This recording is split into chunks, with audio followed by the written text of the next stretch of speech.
tüccar namren ji Bakur heta başûr yek deng û yek can her bijî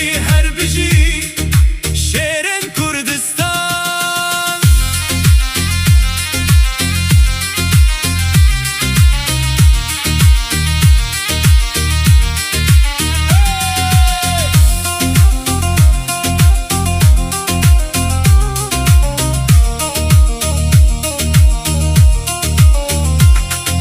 Welatê min çi şêrîne dilê Kurdan her din alîne ji rojava heta roj hilat eşqa te di canê me de şîne.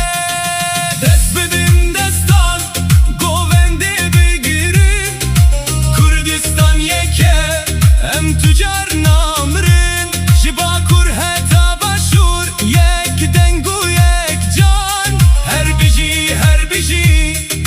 şêrên Kurdistan.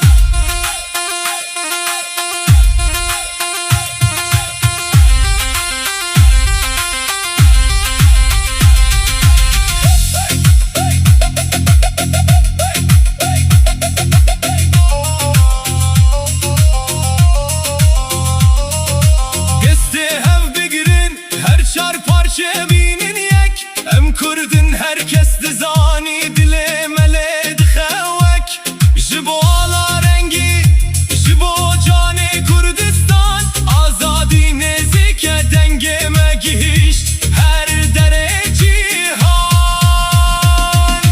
Hamed Hewlê Kamîşlo û Mehabad yek dil yek ruh yek